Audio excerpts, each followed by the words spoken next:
last year, we also had a conversation which was in depth regarding the Ukraine-Russia crisis.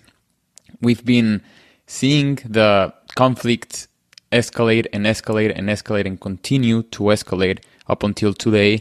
And we've seen also President Biden going to Ukraine in the past month to meet with President Zelensky, and with ongoing threats of escalation, nuclear escalation, with the treaty being removed, the nuclear treaty being removed. So our listeners wanted me to ask you on your updates, your current update perspective on the conflict, and where do you think it's going from this point on? Side comment before I get into it. How many presidents or high officials visited Baghdad when the United States was demolishing it? Zero. In fact, the peace activists in Iraq were ordered to leave because life was so impossible under the U.S. attack. Does that tell you something? It does. Something you're not allowed to talk about. It's called whataboutism. Okay. It's a way of deflecting attention from what is highly important and recognized certainly throughout the global South, but even in Europe. The hypocrisy is just beyond shocking, and it's having an effect.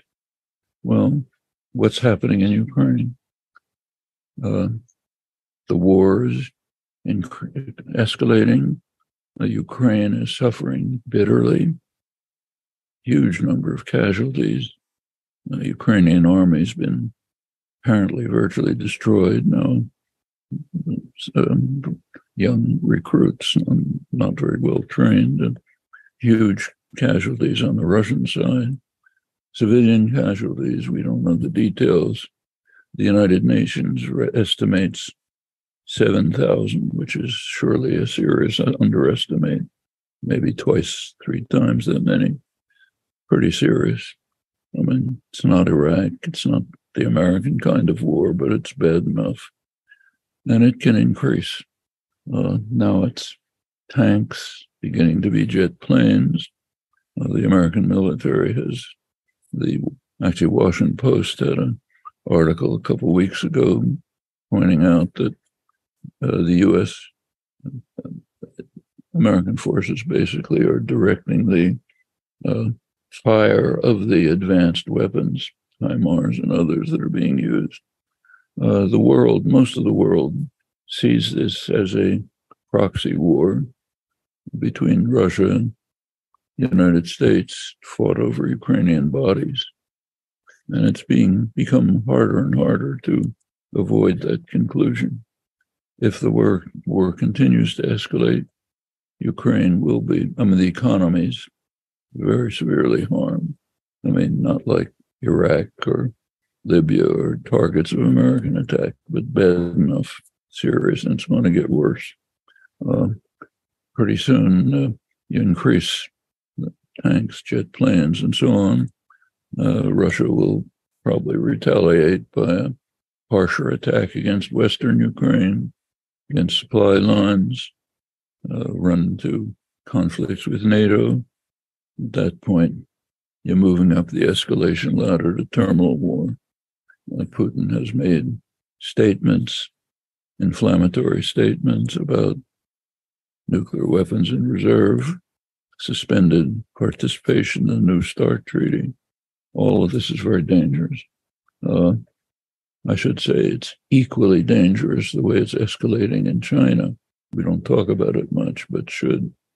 But all of this is quite serious. U.S. policy in Ukraine remains stable. The war must continue in order to severely weaken Russia.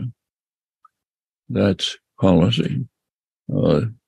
Britain, which is a virtual satellite of the United States now, Britain and the United States actually intervened directly last March and April to urge Ukraine not to move towards negotiations, and negotiations were going on with Russia under Turkish auspices. they broke down. We don't know exactly why, but Britain and the U.S. were very clear that we're not ready for negotiations. No, still not.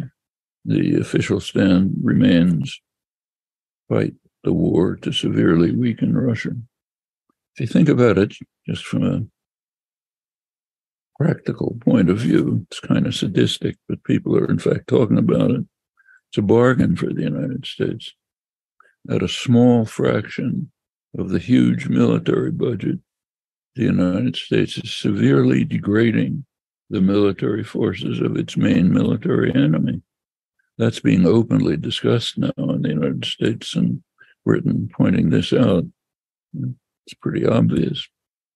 Whether that's a factor or not, you can debate, but it's certainly a fact.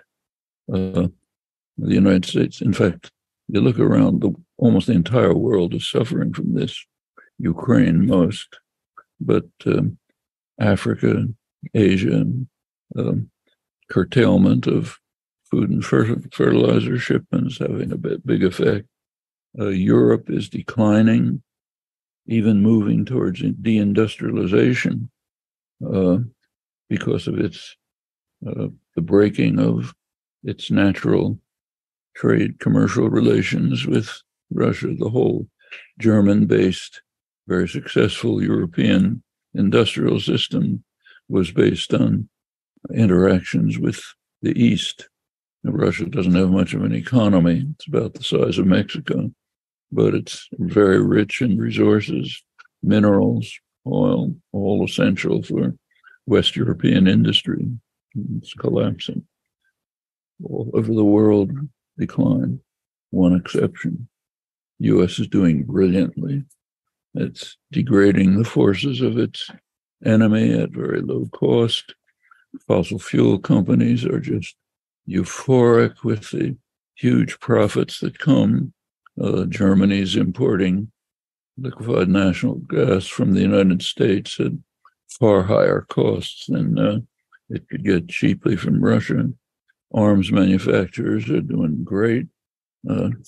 Food monopolies, the global food system is half a dozen companies raising prices, profits going through the roof. It's it's very successful in many ways. How long will Europe agree to accept this? We don't know. We do know what's happening in the global south. They're just refusing to participate. It became very dramatic in the international conference in Munich a couple of weeks ago. It was an international conference, a strategic conference. The United States, Vice President Harris was there, other representatives, desperately trying to get the countries of the South to join the United States in the war. One after another said, not ours, your war. We don't pay any attention to your hypocritical proclamations. We know exactly what they mean. We've suffered from your savagery for centuries. Stop lecturing to us. Just laugh at it. We're not going to take part in this. We're going to make our own commercial and other arrangements with Russia and particularly with China. You don't like it? Too bad.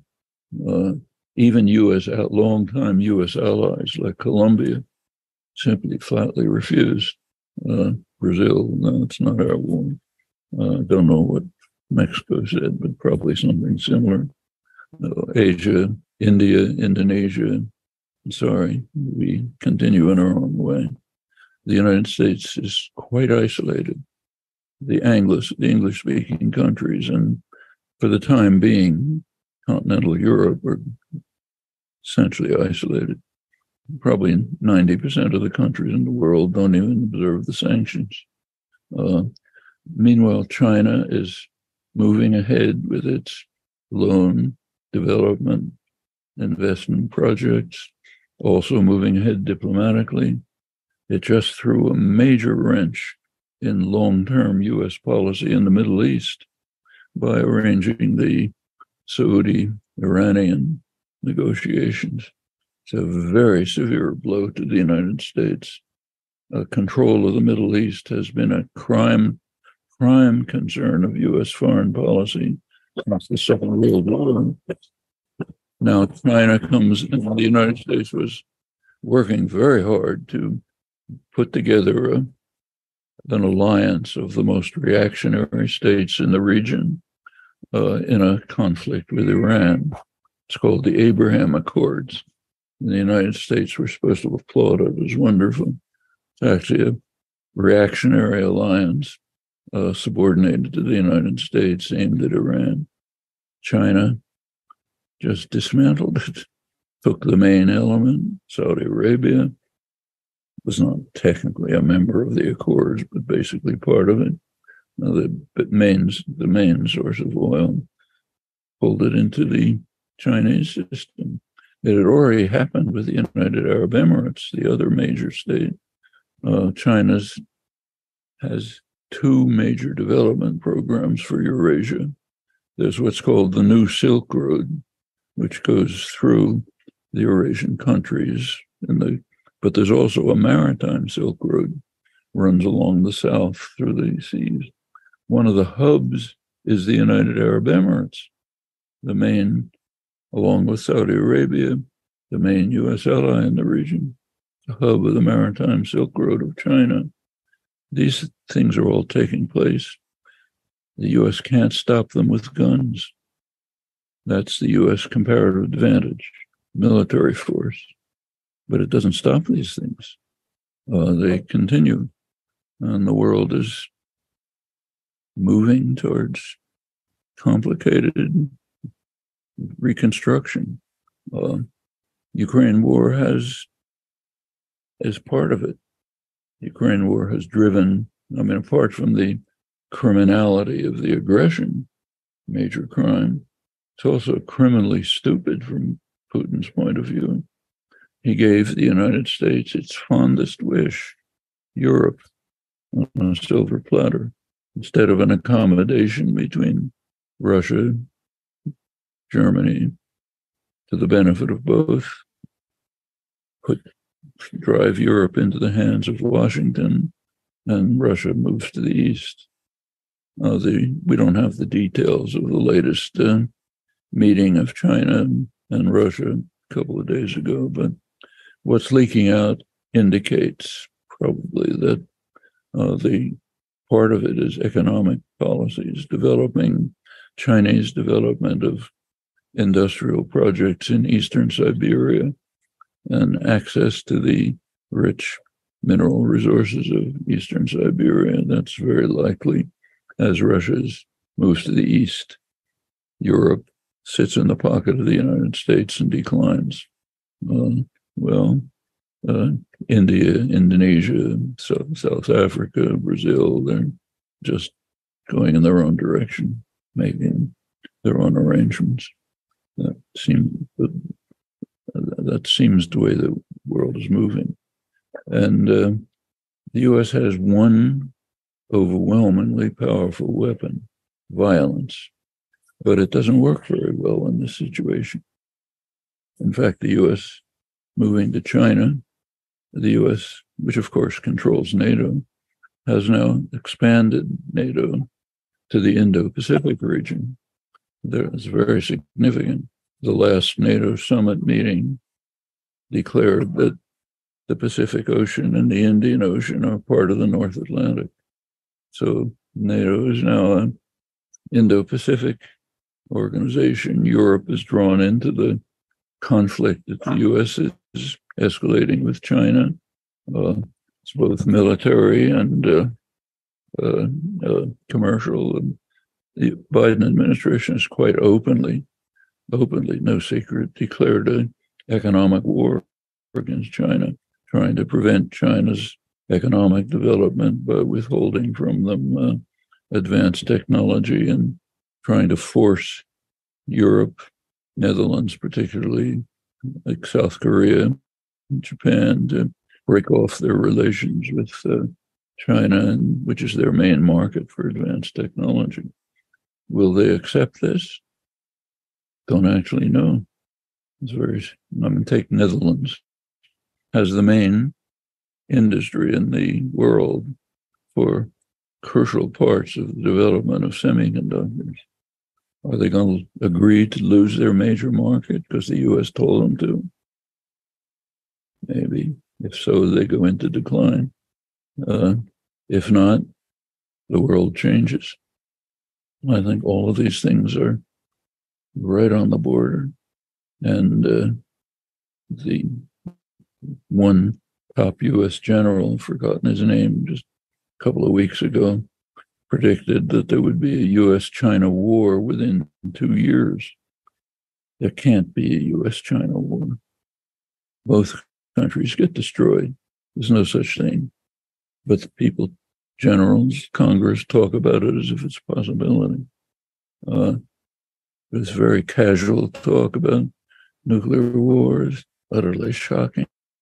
You can read today in the New York Times a long interview with Dan Ellsberg, who's now suffering terminal cancer, but still trying to alert the world to the incredible, unbelievable stupidity of even thinking about nuclear war.